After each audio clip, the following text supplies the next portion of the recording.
नमस्कार मित्रों, मैं प्रदीप श्रीवास्तव कहानी टाइम में आपका स्वागत करता हूँ। लीजिए सुनिए मेरे उपन्यास बेनज़ीर दरिया किनारे का ख्वाब का 8वां भाग। एक मुराव परिवार वहाँ रहता है। भला परिवार है, हमारे यहाँ भी आता जाता है। उनके 3 लड़का हैं। सब सब्जी बेचने के काम में लगे रहे। करीब 4-5 बरस पहले एक लड़का ऑटो रिक्शा चलाने लगा।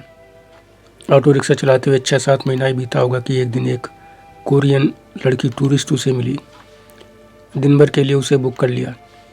दिन भर घूमी फिरी, शाम को पैसा देते समय थोड़ा चकचक की, लेकिन साथ ही अगले दिन के लिए भी बुक कर लिया। उसका नंबर ले लिया। अगले दिन भी वह पूरे दिन शहर घूमी, शहर के पुराने से पुराने मंदिरों में चलने को कहती रही। रास्ते में कोई ज़्यादा बुजुर्ग आदमी मिलता तो ऑटो रुकवा कर उससे भी बात करती। सारी बातचीत अपने मोबाइल में रिकॉर्ड कर लेती। उस आदमी का फ़ोटो और परिचय जरूर पूछती। मंदिरों के पुजारियों से भी वह शहर के बारे में, यहाँ के रहन सहन के बारे में बात करती। खाने पीने की भी बात करती। इसी बीच मुन्ना ने पूछा, वह यहाँ के लोगों से कैसे एक दूसरे से बात समझती थी, करती थी? भाषा आड़े नहीं आती थी क्या? तब गंगाराम ने कहा है बाबूजी कि वह टूटी फूटी हिंदी और अंग्रेजी में बात करती थी। यहाँ के कवियों लेखकों के पास भी वह जाती। जितने संगीत घराने हैं उनके पास भी गई। काफ़ी बाद में उसने पुनीतम को बताया कि वह एक बड़ी किताब लिख रही है। पुनीतम मतलब ऑटो वाला? मुन्ना ने पूछा। जी हाँ, उसका नाम पुनीतम है। बड़ा होनहार लड़का था, पढ़ लिख भी रहा था, लेकिन 10वीं में पहुँचते पहुँचते भांग गांजा का लती हो गया। पढ़ाई लिखाई सब बर्बाद कर ली। कई साल तक नशा किए, कभी कहीं किसी घाट पर पड़ा रहता था। कई दिन तक नहीं लौटता था। घर वाले भी ऊब कर उसको छोड़ दिए थे। एक दिन किसी मंदिर के बाहर नशा किए पड़ा था। जाड़े का दिन था। उस मंदिर में कई दिन से एक साधु हरिद्वार से आकर ठहरे हुए थे। उन्होंने पता नहीं क्या सोचा कि उसको होश में ले आए। थोड़ा बहुत खिलाया पिलाया। नशे की हालत के कारण वह कुछ ज़्यादा खा पी नहीं पा रहा था। जब वह ठीक से होश में आ गया तो उन्होंने उसे खूब समझाया बुझाया। उसको लेकर घर आए। घर की हालत देखकर उन्हें बड़ी दया आई। घर वालों ने कहा, सुधरेगा नहीं, आपके जाते ही फिर से नशा करेगा। यह सुनकर साधु उसे अपने साथ लेते गए। जाते जाते बोले, हरिद्वार वापस जाने से पहले आपका बेटा आपको वापस लौटा जाऊंगा। भगवान भोलेनाथ ने चाहा तो उस समय तक या इस बुरी आदत से मुक्ति पा चुका होगा, एक अच्छा इंसान बन चुका होगा। सच में भोले बाबा की कृपा हुई। बाबा 10 दिन बाद उसे घर छोड़ गए। पुनीतम सुधर चुका था, लेकिन कब तक सुधरा रहेगा, इस बात को लेकर पूरे घर को आशंका थी। लेकिन पुनीतम ने सबकी आशंका को झुठला दिया। तब से आज तक उसने कभी नशा नहीं किया। हाँ, दिन भर में 7-8 बार रानी गुलमंजन जरूर करता है। यह सुनकर मुन्ना ने पूछा, वाकई पुनीतम दिलचस्प आदमी है। मैंने देखा मुन्ना गंगाराम की बातें सुन जरूर रहे थे, लेकिन साथ ही मार्केट पर गहरी नज़र डालते चल रहे थे। अपनी बात को आगे बढ़ाते हुए उन्होंने पूछा, अच्छा तो उस कोरियन लड़की की बात आगे कहाँ तक पहुँची? गंगाराम बोला, बाबूजी बात तो बड़ी दूर तक पहुँची। इतनी दूर तक कि उससे आगे कोई दूरी होती ही नहीं। उसकी यह बात सुनकर मुझे हंसी आ गई, ऐसी कि बड़ी देर तक रोक नहीं पाई। मुन्ना भी मुस्कुराते हुए उसे देखता रहा। फिर मेरे हाथ को दबाते हुए बोला, अब आगे भी सुनो ना कि कोरियन वाला की आखिरी दूरी क्या है, जहाँ से आगे कोई दूरी होती ही नहीं। गंगाराम को मेरी हंसी पर न जाने क्या समझ में आया कि बड़ी विनम्रता से कहा, नहीं बाबूजी, हमने बात ही ऐसी कही ना कि हंसी आएगी ही। उसकी बात का आपने ऐसा क्या अर्थ निकाला कि आपकी हंसी नहीं रुक रही थी? मैंने बेनज़ीर से पूछा तो बेनज़ीर ने प्रश्न को टालते हुए कहा, छोड़िए, जाने भी दीजिए उस बात को। मेरी हंसी कम हुई तो गंगाराम बोला, असल में बात यह है कि हम बनारसी हर हाल में मस्त रहने वाले आदमी हैं। बाबूजी एक बात पहले और बता दें कि अब हमें बनारसी कहे के बजाय काशियन कहना बढ़िया लगता है। यहाँ की मस्ती ही ऐसी है कि एक बार दुनिया भर की धन संपत्ति वाला, ताकत वाला, सारी खुशियों से भरा रहने वाला आदमी उदास हो सकता है, लेकिन एक कासियन एक लत्ता यानी चिथड़ा कपड़ा लपेट के बिना कुछ खाए पिए भी मस्ती में ठहाका लगा सकता है, खुल के हंसता रह सकता है। बाबूजी, ऐसी मस्ती दुनिया में कहीं और नहीं मिलेगी। अपरंपार मस्ती का एक और नमूना देखिए कि दुनिया में लोग शमशान में अपने परिवार, नातेदार, रिश्तेदार का दाह संस्कार करने के बाद उदास मन से ही घर लौटते हैं, जबकि यहाँ पर अंतिम संस्कार करने के बाद मिठाई, पूड़ी, कचौड़ी सब खाई जाती है, साथ में आया एक एक आदमी खाता है, तब कहीं जाकर घर वापस लौटता है। यह सुनकर मैं हैरत में पड़ गई। मुन्ना ने कहा, कमाल की मस्ती है भाई यहाँ तो। हाँ तो फिर कोरियन लड़की कितनी दूर तक गई, वह सब बताओ जरा, देखे यहाँ की मस्ती ने कोरियन लड़की को कितना मस्त किया। इतना कहते हुए मुन्ना ने अचानक ही मेरी कमर पर एक जगह अपने अंगूठे और एक उंगली से मांसपेशियों को कस कर दबा दिया, इतना तेज कि मेरे मुंह से सिसकारी निकल गई और वह आसमान की तरफ सिर करके मुस्कुराते जा रहे थे। मैंने भी हिसाब बराबर करने के लिए उसी तरह उनकी कमर पर करना चाहा, लेकिन कर नहीं पाई। एक तो उनकी बेहद सख्त मांसपेशियाँ, ऊपर से उन्होंने एंड टाइम पर अपना शरीर एकदम टाइट कर लिया था। मैं जब असफल रही तो एक घूंसा उनकी कमर पर जड़ दिया। तभी गंगाराम आगे बोला, बाबूजी, वह भी यहाँ की मस्ती में इतना मस्त हो गई कि ऊंच नीच, काला गोरा, धर्म जाति, पढ़ा लिखा, अनपढ़, सब जात सब कुछ भूलकर पुरीतम से ही शादी कर ली। यह सुनते ही हम दोनों एकदम चौंक गए। मुन्ना ने कहा, अरे यह क्या कह रहे हैं? तो उसने कहा, हाँ बाबूजी, एक मंदिर में शादी कर ली। अब आप ही बताइए, इससे ज़्यादा मस्ती का कोई दूसरा उदाहरण हो सकता है क्या? इतनी मस्ती कि जो भाग गया उसे दिल खोल कर अपना लिया, सारे बंधन तोड़ दिए, सारी दीवारें पल में गिरा दी। पुनीतम आज भी मिजांग के साथ घूमता है। वह खुद सांवला है और मिजांग बहुत गोरी। वह बहुत ही ज़्यादा पढ़ी लिखी है और पुनीतम उसके सामने अंगूठा टेक से ज़्यादा नहीं है। हर मामले में मिजांग पेड़ की फुनगी है तो पुनीतम पेड़ की जड़ पर गिरा पत्ता है, लेकिन दोनों ऐसे मिल गए जैसे चाय में शक्कर घुल गई हो। वाह पुनीतम, कमाल कर दिया तुमने। और गंगाराम जी, आप भी कम कमाल के नहीं हैं। इतने बढ़िया ढंग से बता रहे हैं कि जैसे कि कोई बड़ा कहानीकार कहानी सुना रहा है।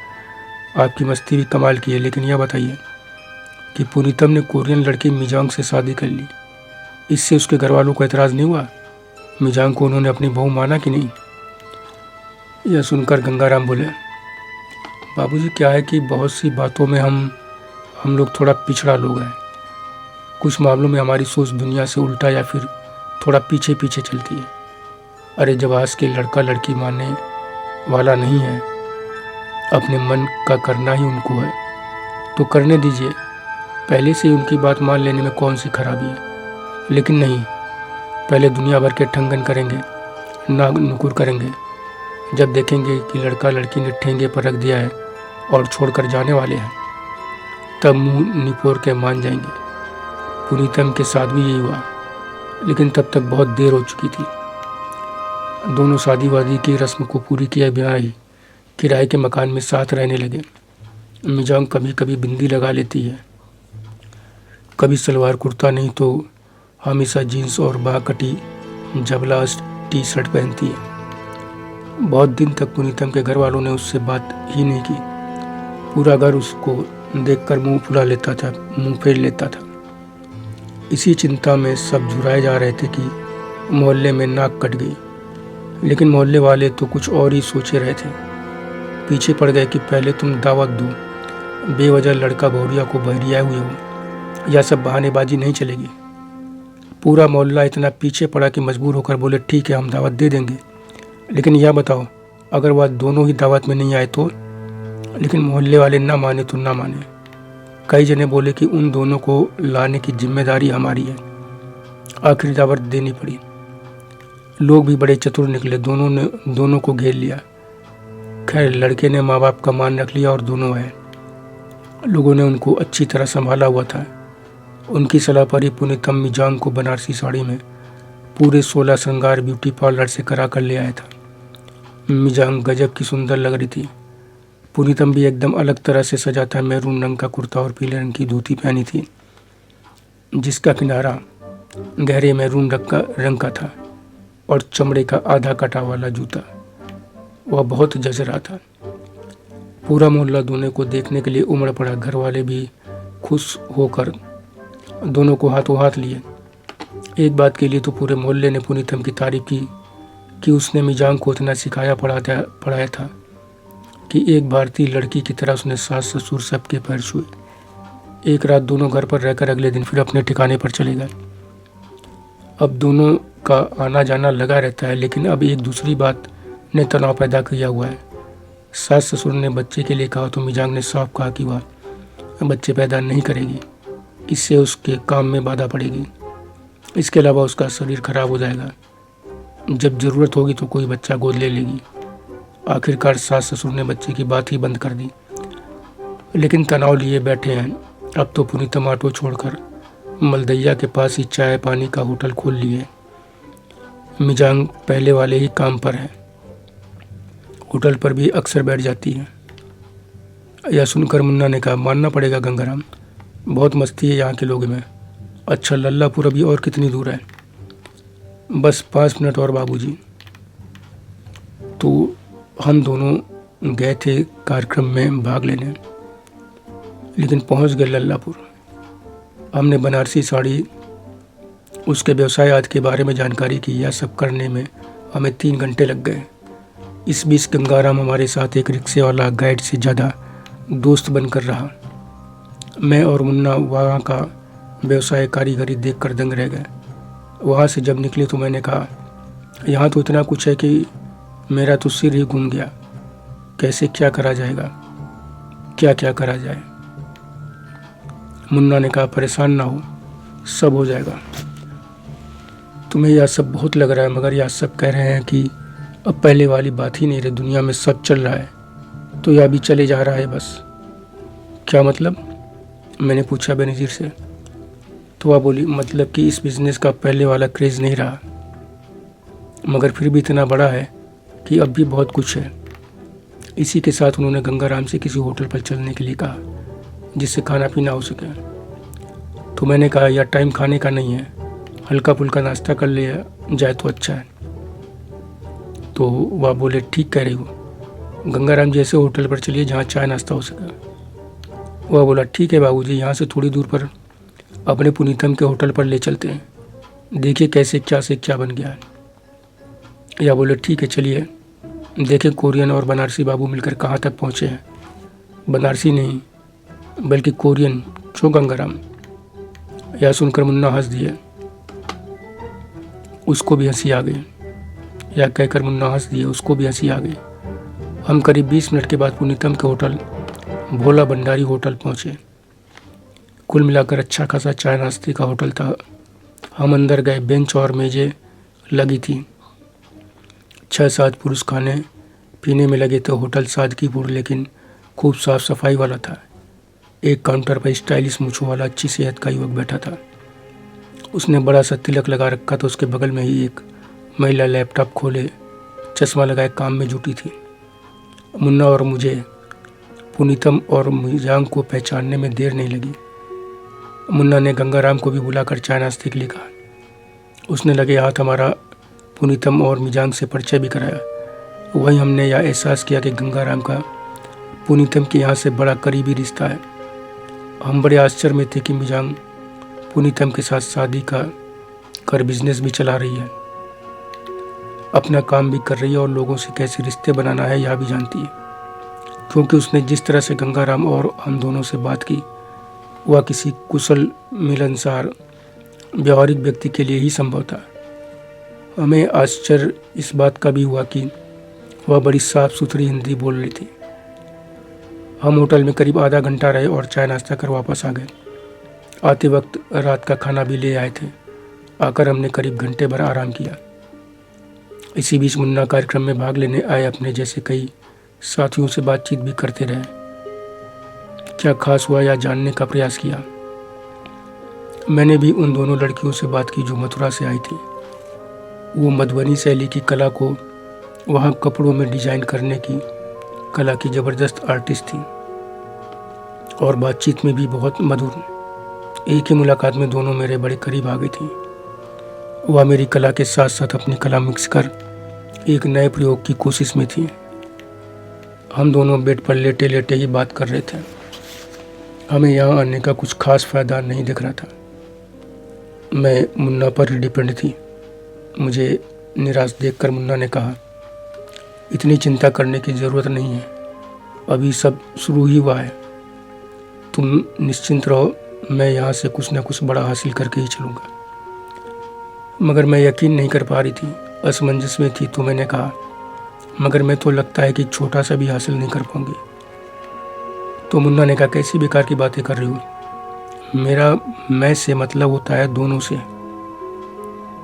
सही मायने में मैं बड़ा तभी हासिल कर पाऊंगा जब मैं जिस उद्देश्य के साथ तुम यहाँ आई हो उसे भी पूरा करवा दूँ। बिना इसके मैं कुछ भी कर लूँ, सब बेकार है मेरे लिए। यह सुनकर मैंने कहा, लेकिन वहाँ मुझे कैसे मिलेगा कुछ? वहाँ तो हर तरफ एक से बढ़कर एक बड़ी बड़ी पहुँच वालों का कब्जा है। हमारी कौन सुनेगा? कहाँ बात बन पाएगी? मैं तो उन लोगों के सामने दब कर रह जाऊंगी। पता ही नहीं चलेगा कि कहाँ से आई थी और कहाँ चली गई। तो मुन्ना ने कहा, सब पता चलेगा कहाँ से आई थी। तुम में क्या खास बात थी और क्या खास लेकर गई? मैंने कहा, दुआ करती हूँ कि तुम्हारी बात सच हो, नहीं तो अम्मी को बड़ा दुख होगा, वह बड़ा निराश हो जाएंगी। बड़ी मुश्किलों बड़ी मेहनत से मैं उनके चेहरे पर खुशी मुस्कान लेकर ला पाई थी और यह बनी रहे। इसके पहले जीवन में मैंने उनके चेहरे पर हंसी क्या हल्की मुस्कान की एक धुंधली सी लकीर भी नहीं देखी थी। इसीलिए मेरी कोशिश यही है कि अब जो भी जीवन बचा है बाकी उनका, उसमें मैं उनको भरपूर हंसी खुशी दूँ, उन्हें वह सब दूँ जो एक अच्छे इंसान के नाते अच्छी ज़िंदगी के लिए उन्हें मिलना चाहिए। इसके लिए मुझे जो भी करना पड़ेगा मैं वह हर हाल में करूँगी। इतना कहते कहते मैं भावुक हो उठी। तो मुन्ना ने कहा, परेशान क्यों होती हो? अब उनकी मुस्कान कभी नहीं जाएगी। तुम्हारे घर की सभी समस्याओं की जड़ में से प्रमुख जड़ थी पैसों की तंगी, जो अब तुमने अपनी मेहनत से करीब करीब दूर कर दी है। मगर अभी तुम्हें बहुत कुछ करना है। इतना पैसा कमाना है, उन्हें इतनी खुशी देनी है जितनी उन्होंने कल्पना भी ना की हो। तुमने तो मेरे ही मन की बात कह दी। मैंने यह सुनकर कहा मुन्ना से, मुझे पक्का यकीन है कि तुम्हारे साथ ऐसे ही आगे बढ़कर मैं अम्मी को सच में इतनी खुशियों से नवाजूंगी जिसकी उन्होंने कल्पना भी ना की होगी। बस तुम मेरा साथ न छोड़ना। इतना कहते हुए मैं मुन्ना से लिपट गई। हम अब भी बेड पर लेटे हुए ही बातें कर रहे थे। मेरा चेहरा मुन्ना की छाती पर अटकेलियाँ कर रहा था। मैंने खुद को बहुत रोका, लेकिन मैं सिसक पड़ी तो मुन्ना ने अपनी बाहों में लेकर समझाते हुए कहा, तुम मुझ पर अपना भरोसा बनाए रखो, हम कभी अलग नहीं होंगे। या तुम सपने में भी मत सोचा करो। मैं तो ऐसा कभी सोचता ही नहीं, क्योंकि मैं जानता हूँ कि मैं तुम्हारे बिना रह भी नहीं सकता, कुछ कर ही नहीं सकता। हम दोनों एक दूसरे के लिए ही हैं। हम दोनों ऐसी बातें करते रहे। फिर कुछ देर बाद नहा धोकर ताज़ा हुए और अगले दिन की तैयारी में लग गए। तैयारियां हमारी करीब करीब पूरी ही थी। हमें ज़्यादा समय नहीं लगा, इसलिए हम फिर से काम धंधे को विस्तार देने की योजनाओं पर बात करने लगे। इतना कहकर बेनजीर ने अचानक ही अपनी बातों को ब्रेक देते हुए बिल्कुल मेरी ही शैली में मेरी आंखों में देखते हुए कहा, मैं आपको शुक्रिया कहती हूँ कि आप इतनी देर से चुप हैं और चुप बैठे सुन रहे हैं, जिससे मैं आसानी से लगातार अपनी बात कह पा रही हूँ। आप बीच बीच में प्रश्न कर देते हैं तो मैं भटक जाती हूँ। मैंने बेनजीर की इस बात पर कहा, आप निश्चिंत होकर अपनी बात कहती रहिए, मैं बीच में कोई प्रश्न नहीं करूँगा, क्योंकि मैं देख रहा हूँ कि मेरी चुप्पी पर ही आप इतनी बातें बताई जा रही हैं कि यदि मैं प्रश्न करता तो शायद इतनी बात ना मालूम हो पाती। इसलिए आप जारी रखें। अगली योजनाओं पर क्या बातें कर रही थी? यह सुनकर मेरी बात सुनकर वह थोड़ा मुस्कुराती हुई बोली, फिर कहती हूँ कि या तो मानना पड़ेगा कि दूसरों से बात जान लेने की आप में बहुत बड़ी क्षमता है।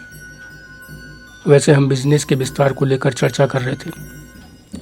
बनारसी साड़ी पर डिजाइन को लेकर मैं मुन्ना से बोली, मैंने सोचा था कि मेरे डिजाइन से लल्लापुर में कुछ बात बनेगी, लेकिन वो आदमी तो जल्दी जल्दी न जाने क्या बोलता गया कि मेरी समझ में कुछ आया ही नहीं। मुन्ना ने कहा, मैं सब बताता हूँ। उसने क्या कहा? वह तुम्हारे डिजाइन्स की बात सुनकर बोला। उसने कहा था कि मैटिफ तो बहुत हैं, अनगिनत मैटिफ आती रहती हैं, इनकी तो भरमार है। यह सुनकर मैंने मुन्ना से पूछा, मैटिफ क्या है? यही तो सब अब तक समझ नहीं पाया मैं, मतलब क्या है मैटिफ का?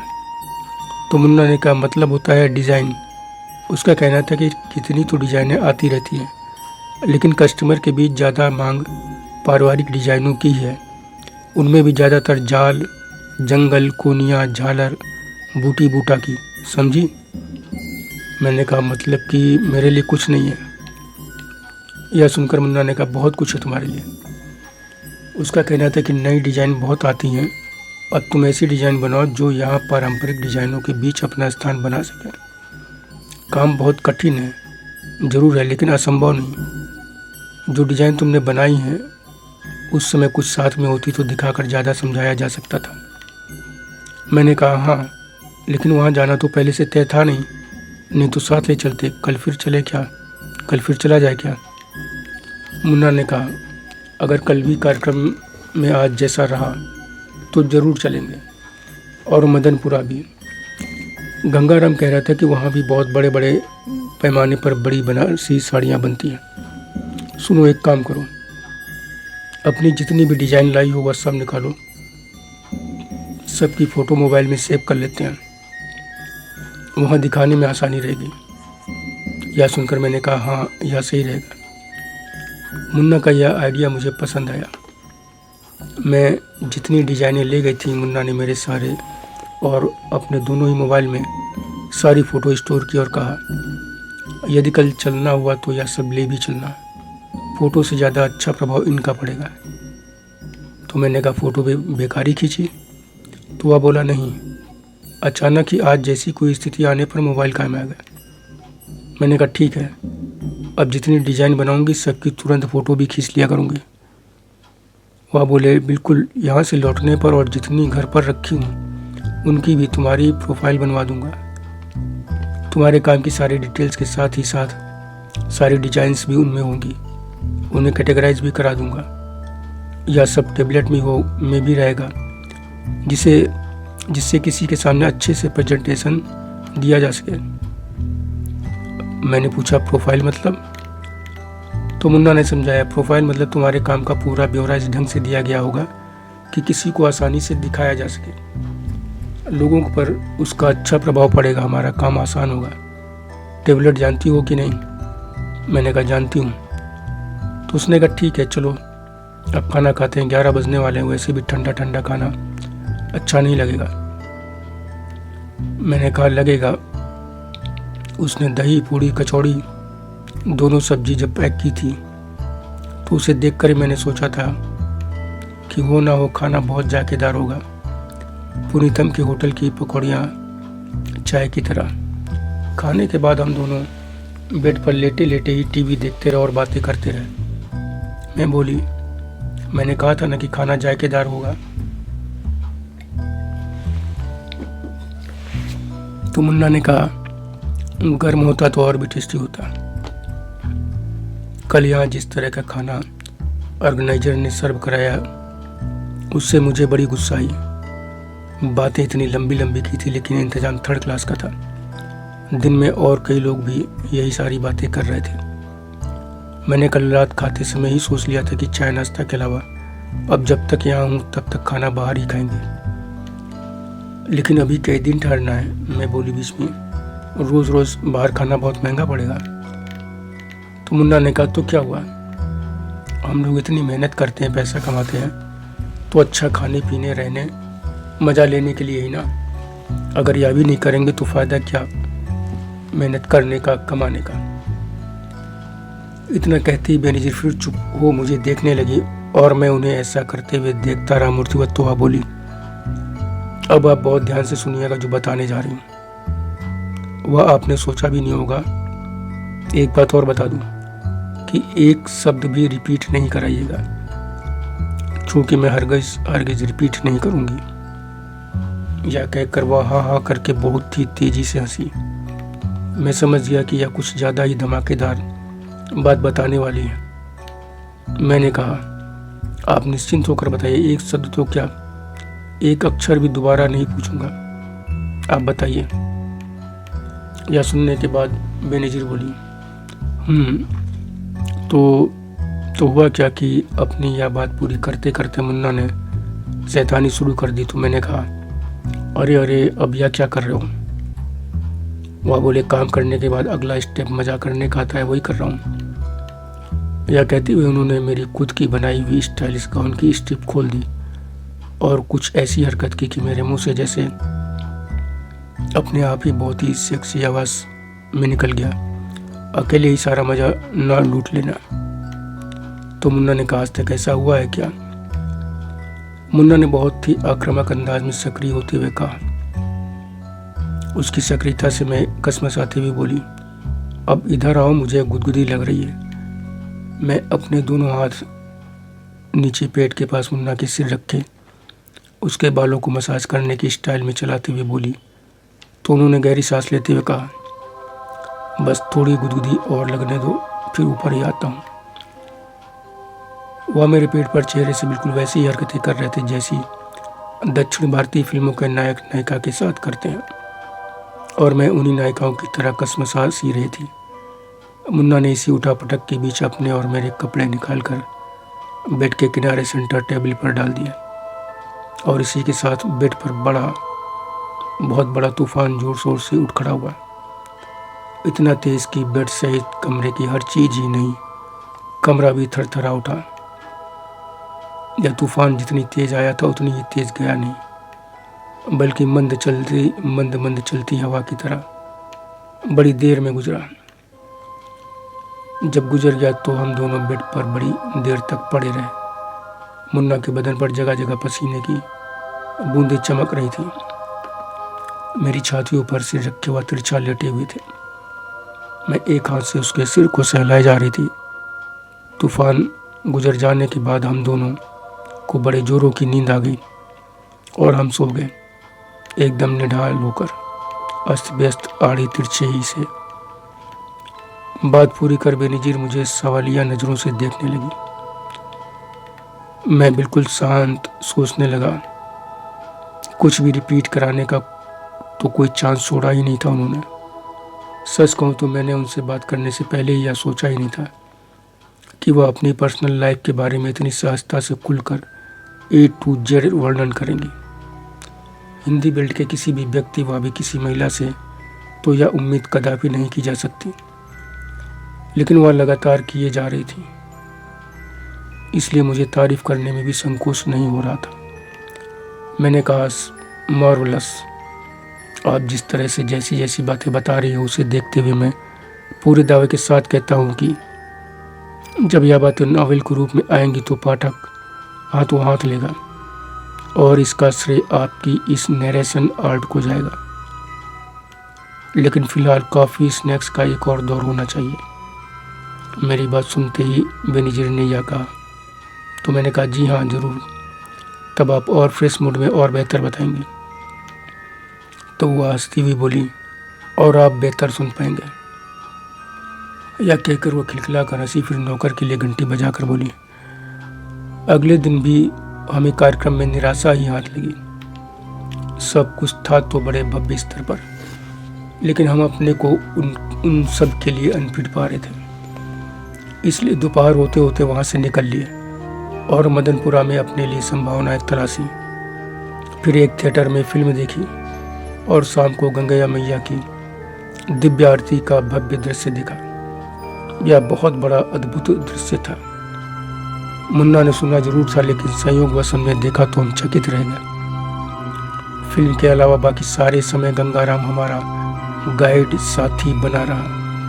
वह एक एक चीज की छोटी से छोटी जानकारी देता था। मदनपुरा में एक जगह हमें कुछ उम्मीद नजर आई तो लल्लापुरा में ज्यादा दिखाई दी। हम घूम घाम कर रात 10 बजे लौट आए, पहले ही की तरह खाना पीना लेकर। देर रात तक बातें चलती रही। गंगाराम के अत्यधिक बातूनी होने से लेकर उसकी बताई बातों पर। मैंने उसकी कई बातों को याद करते हुए कहा मुन्ना से कि जो भी हो, इस उम्र में भी बीवी का बड़ा भक्त है। मैं आज जान पाई कि यह पक्का भंगेड़ी भी है। अपने को सही ठहराए जाने के लिए कहे जा रहा था कि सवेरे सवेरे पहला काम बाबा भोले को याद करना, उनका प्रसाद भांग का 4 तोला भर का गोला 1 लोटा पानी के साथ लेना। इससे मेरा पूरा दिन पूरी मस्ती पूरे आनंद में बीतता है। एक से बढ़कर एक बढ़िया बाबू लोग मिल जाते हैं, दिन भर बढ़िया कमाई हो जाती है। अब तुम ही बताओ, नशे की चीज के भी कसीदे पड़े जा रहा था। तो मुन्ना ने कहा, देखो उसका जीवन जीने का अपना एक तरीका है। बेहद स्वाभिमानी व्यक्ति है, स्वाभिमान से समझौता नहीं करता, लड़कों की भी मदद नहीं लेता। कितना खुले मन का और कितनी दूर तक सोचने वाला है कि लड़कों के साथ रहेंगे तो उनकी आज़ादी में खलल पड़ेगा और मेरी भी। ऐसे में दोनों एक दूसरे के लिए भारू यानी कि बोझ बन जाएंगे। फिर एक दूसरे को लेकर मन में गुस्सा बनेगा, लड़ाई झगड़ा होगा। वह कितनी दूर तक सोचता है कि माँ बाप को चाहिए कि शादी ब्याह के बाद बच्चों को आज़ाद कर देना चाहिए। कितने तरीके से बता रहा था कि बाबूजी देखो, हमें पशु-पक्षियों से इस बारे में शिक्षा लेनी चाहिए कि वह भी अपने बच्चों को बड़ा हो जाने पर उन्हें अपने झुंड से बाहर कर देते हैं। पक्षी भी माँ बाप का घोंसला छोड़कर उड़ जाते हैं। तो हम तो आदमी हैं, हमें भी किसी पर बोझ नहीं बनना चाहिए। कितना सिस्टम से काम करता है, कितना दूर तक सोचता है कि जब रिक्शा खींचने लायक नहीं रह जाएंगे तो भी मदद ना लेनी पड़े। इसके लिए मियाँ बीबी मिलकर पिछले 20 वर्षों से पैसा जमा कर रहे हैं, जिससे बैठने पर भी महीने में इतनी रकम मिलती रहे कि किसी भी बेटे से मदद ना लेनी पड़े। मैं तो इस शख्स की तारीफ करूँगा कि वह इतना कर रहा है, और मैं उसे भंगेड़ी भी नहीं कहूँगा, क्योंकि वह भांग को एक दवा की तरह लेता है, उसकी एक निश्चित डोज लेता है। डॉक्टर शराब के लिए भी कहते हैं कि यदि सोते समय रेड वाइन के 2 पैग लिए जाएं तो वह फायदेमंद है, मगर जो लोग बोतल की बोतल चढ़ा जाते हैं वह गलत है। जैसे पुनीतम, वह गलत था। उसकी जो हालत बताई गंगाराम ने, उससे तो यह कहना चाहिए कि वह नहीं, शराब उसे पी रही थी। यह तो सहयोग था कि बाबा की कृपा हो गई और वह बच गया। यह सुनकर मैंने कहा, अरे बस भी करो, तुम तो उसी की तरह चालू हो गए बिना रुके ही। मेरी समझ में इतनी जल्दी नहीं आता, वह भी बिना रुके न जाने क्या क्या बोलता चला जाता है। उसकी तमाम बातें तो मेरी समझ में अभी तक नहीं आई। तो मुन्ना ने पूछा, अच्छा उसने ऐसी कौन सी बात कही जो अभी तक नहीं समझ पाई? यह कहते हुए उन्होंने मेरी नाक पकड़कर कस के हिला दी। उससे मुझे एक के बाद एक कई छींकें आ गई। तो वह हंसते हुए बोले, मेंढकी को जुकाम हो गया। अरे क्या समझ में नहीं आया, कुछ बताएगी? तो मैं उनके पैरों पर सिर रख के लेटी हुई बात कर रही थी। वह बेड पर ही पीछे पीठ टिकाए बैठे ऐसे ही प्यार से जगह जगह छेड़ रहे थे। मैंने कहा, छींके बंद हो तब तो बोलो। यह कहते हुए मैंने उनके दोनों हाथ पकड़कर कहा, तुम्हारे हाथ तुमसे भी ज़्यादा शरारती हैं, इन्हें ऐसे रखो और सुनो। पहली नशे की बात। दूसरी यह कि काशी नगरी तो तब भी थी जब यह पृथ्वी ही नहीं थी। अब तुम ही बताओ, जब यह पृथ्वी ही नहीं थी तो नगर क्या हवा में बच जाएगा? क्या कमाल की बातें करता है, क्या कमाल की बातें करता है। तो मुन्ना ने कहा, कमाल की तो बातें नहीं, जो उसने पढ़े लिखे लोगों से पौराणिक ग्रंथों की बातें सुनी है वही बोल रहा था।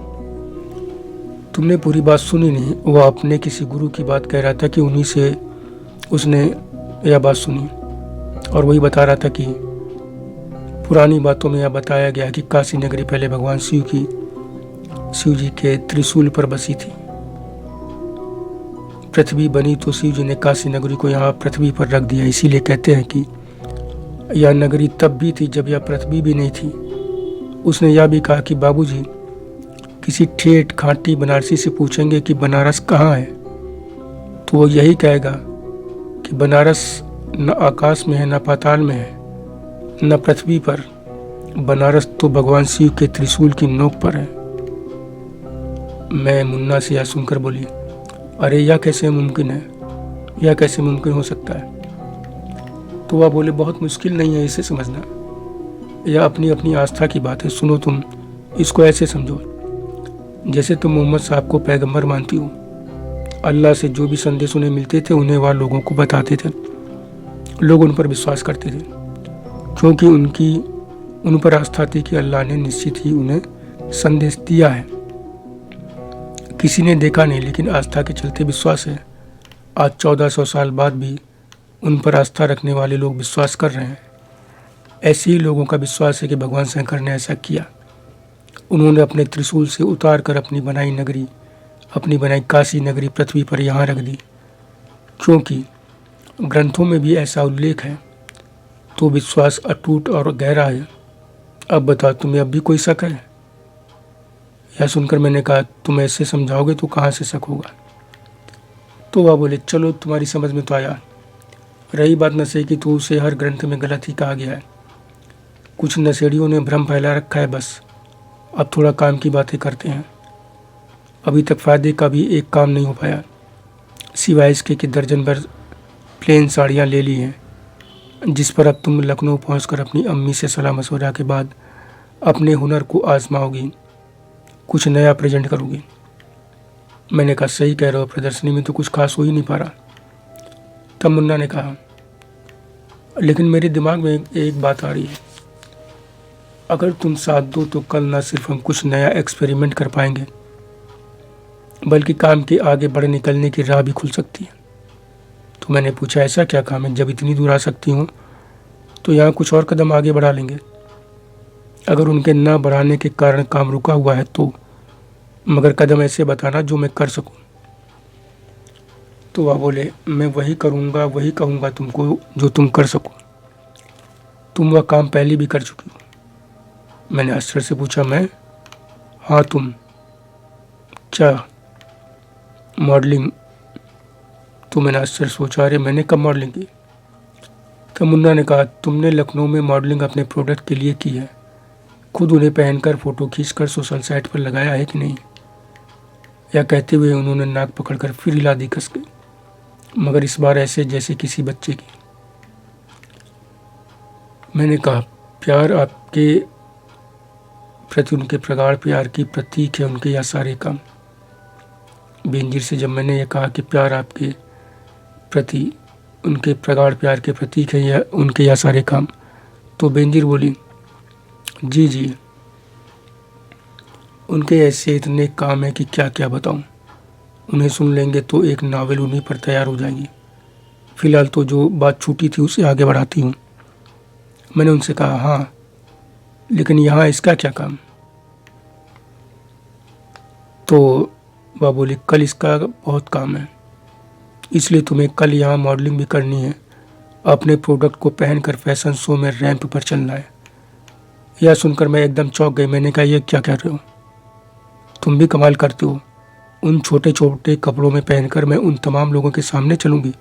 हया शर्म भी कोई चीज़ होती है?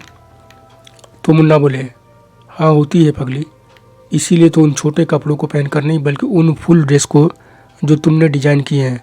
जेंट्स वाले मैं पहन लूँगा, लेडीज़ वाले तुम। तो मैंने कहा, तुम भी कैसी बहकी बहकी बातें कर रहे हो? इतने सारे लोगों के सामने मटक मटक के कूल्हे उछालते हुए चलना मेरे बस का नहीं है।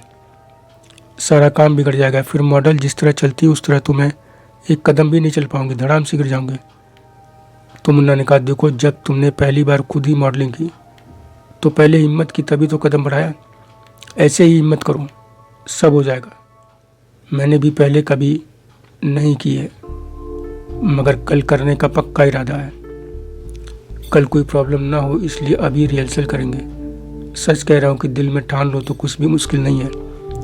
दशरथ मांझी अकेले ही पहाड़ काट कर रास्ता बना सकते हैं। 30 साल तक अकेले काम करके लुंगी भुइयाँ पहाड़ काट कर खेतों तक पानी लाने के लिए 3 किलोमीटर लंबी नहर बना सकते हैं। तो क्या हम लोग कुछ मिनट कुछ कदम नहीं चल सकते? क्या मुश्किल हो सकती है? और सुनो, किस्मत भी उन्हीं का साथ देती जो हिम्मत करते हैं। डरपोकों और बुज़दिलों का साथ तो घर वाले भी नहीं देते। तुम हिम्मत करने लगी तो तुम्हारी अम्मी ही तुम्हें हर उस काम में मदद करने लगी, इजाज़त देने लगी, पहले जिनके बारे में तुम कल्पना भी नहीं कर सकती थी। यह सुनकर मैंने कहा, तुम सही कह रहे हो, लेकिन मुझ में यह हुनर नहीं है। तो मुन्ना ने कहा, तुम में यह हुनर भी है, तभी तो तुम बिना किसी सपोर्ट के खुद ही मॉडलिंग करने लगी। थोड़ी और हिम्मत करो तो कल बहुत कुछ बड़ा हो सकता है। देखो, हुनर अपना रास्ता ढूंढ ही लेता है। तुम ओलंपियन धाविका दूती चंद को ही देख लो। एक छोटे से गांव में जन्मी, गांव में दिन भर घूमते रहने के कारण लोग उसे पागल भी कहते थे, लेकिन एक धाविका के गुण थे तो स्कूल पहुंचते पहुंचते लोगों की नज़र में आ गई। अच्छे कोच, उसकी मेहनत ने उसे इंटरनेशनल प्लेयर बना दिया। ऐसे ही रानू मरियम को भी ले लो। रेलवे स्टेशन के प्लेटफॉर्म पर गाना गा गा कर भीख मांगती थी। एक पैसेंजर ने उनका गाना रिकॉर्ड करके सोशल मीडिया पर वायरल कर दिया। वह मुंबई फिल्म इंडस्ट्री के लोगों को प्रभावित कर दिया। आज वह बड़े बड़े संगीतकारों के साथ गाना गा रही हैं। क्या पता किस्मत कहाँ साथ दे जाए, लेकिन कोशिश करेंगे तभी साथ देगी, यह भी निश्चित है। मुन्ना की आवाज़ सुनकर मैंने कहा, ठीक है, वो क्या कहते हैं उसको, रिहर्सल करते हैं, बताओ क्या करना है। तब मुन्ना ने कहा, तुम्हें बस चलने की प्रैक्टिस करनी है, बाकी कपड़े पहनना तो आता ही है, कैसे चलना है बताता हूँ। इसके साथ ही मुन्ना ने लैपटॉप में यूट्यूब पर फैशन शो का वीडियो चालू कर दिया और कहा, यह मॉडल कैसे चल रही हैं, इनके पैरों को ध्यान से देखो। यह दोनों पैर को क्रॉस करते हुए चल रही हैं, मतलब कि बायां पैर दाहिने ज़्यादा निकाल रही हैं और दाहिना बायां तरफ ज़्यादा निकाल रही हैं। तुम्हें ऐसे ही चलना है, एकदम कैट वॉक करना है। तो मैंने कहा, तुम भी ऐसे ही चलोगे? तो मुन्ना ने कहा, जेंट्स को दूसरी तरह चलना है, मैं मेल वाला वीडियो देखता हूँ। तो इस तरह हम दोनों ने वीडियो देखने के बाद कमरे में ही रैंप वॉक की रिहर्सल की करीब 15 मिनट तक। फिर मैं बेड पर बैठती हुई बोली, हो गई तसल्ली, मैं सही कर रही हूँ ना?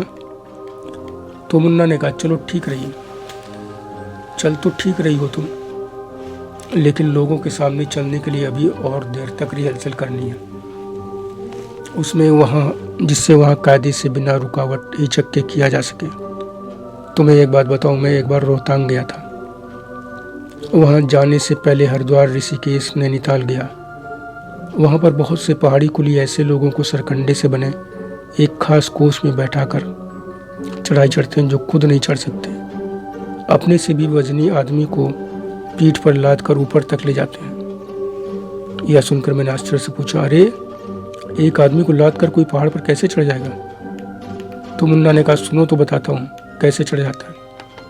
सिर्फ आदमी ही नहीं, 20-25 किलो का पत्थर भी साथ में लाद कर चढ़ता है। यह सुनकर मैंने आश्चर्य से बड़ी आंखें करती हुई बोली, क्या साथ में पत्थर भी हुआ, क्यों? तो मुन्ना ने कहा, इसलिए कि पत्थर से एक आदमी लेकर जब वो आगे बढ़ते हैं, वो ऊंचाई सीधी वो खड़ी हो जाती है तो चढ़ना मुश्किल हो जाता है। तब वह पत्थर को गिराकर आसानी से चढ़ जाते हैं। एक तरह से वह अपने को मनोवैज्ञानिक ढंग से आदमी को ऊपर तक ले जाने के लिए तैयार करते हैं। सोचो, दुनिया में लोग अपनी मंजिल पाने के लिए क्या क्या करते हैं, क्या क्या तरीके अपनाते हैं, कितनी मेहनत करते हैं, बिना मेहनत के कुछ भी नहीं मिलता। मैंने कहा, हाँ, लेकिन मैं भी तो मेहनत कर रही हूँ, कुछ कमी दिख रही हो तो बताओ। तो मुन्ना ने कहा, कॉन्फिडेंस में कमी है। मैं खुद में भी कॉन्फिडेंस में कमी महसूस कर रहा हूँ, लेकिन कैसे बढ़ाऊँ कॉन्फिडेंस समझ नहीं पा रहा हूँ। अच्छा चलो पहले खाना खा लेते हैं, फिर सोचते हैं। भूखे पेट होए ना भजन गोपाला, समझी? मुन्ना ने कहा। तो मैंने कहा, हाँ पूरा समझ गई हूँ। धन्यवाद मित्रों, शेष अगले भाग में।